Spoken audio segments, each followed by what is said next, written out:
Guérir les traumas par le corps. Le trauma est une émotion piégée dans le corps.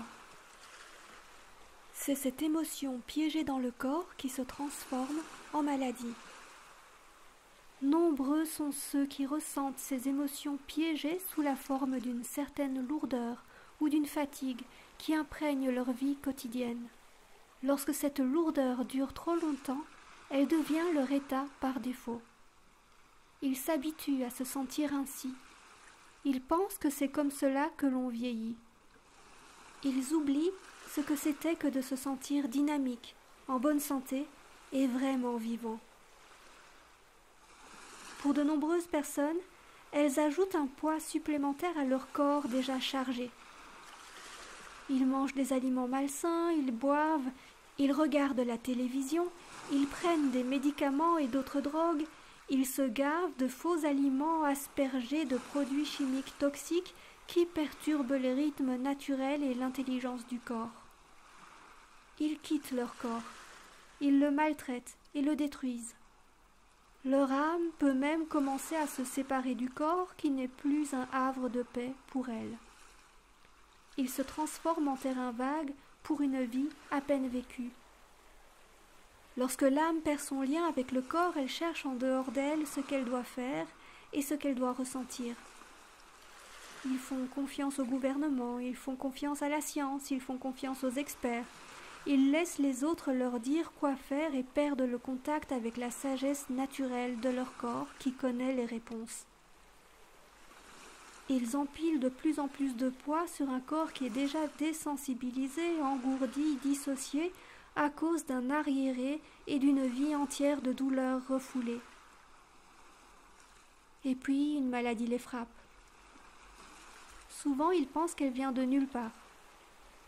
Or, le corps nous envoie presque toujours des signaux bien avant que la maladie ne se déclare.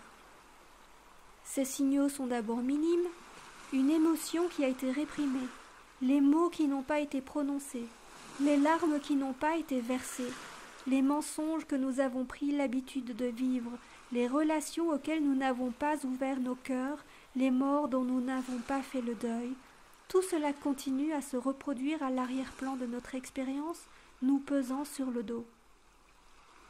Pour certaines âmes plus sensibles, il y a des mémoires d'âmes d'autres vies qui auront besoin d'être traitées aussi.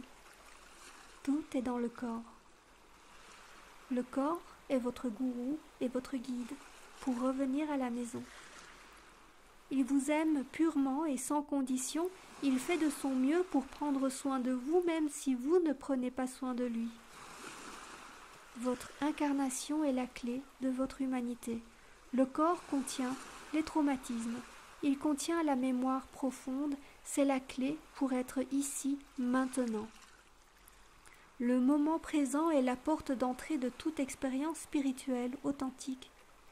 Le corps sait tout, et même si nous oublions la mémoire nous-mêmes, le corps se souvient de tout.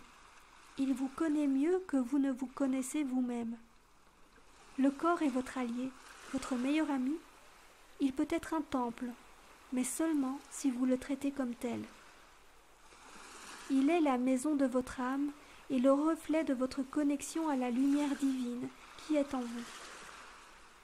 Revenir au corps, c'est revenir à la vraie vie, celle qui vaut la peine d'être vécue, qui vaut la peine de pleurer, qui vaut la peine d'être là, en toute vulnérabilité et présence pour cette incroyable expérience humaine. Le corps est la clé de votre karma. C'est la porte d'entrée de l'amour. La qualité de votre vie commence par la façon dont vous traitez votre corps ainsi que toutes les émotions et les histoires qu'il renferme. Permettez-vous à votre corps de traiter vos expériences ou gardez-vous un arriéré d'affaires inachevées? Tout le reste en est le reflet. Traduction d'une publication de Laura Matsue.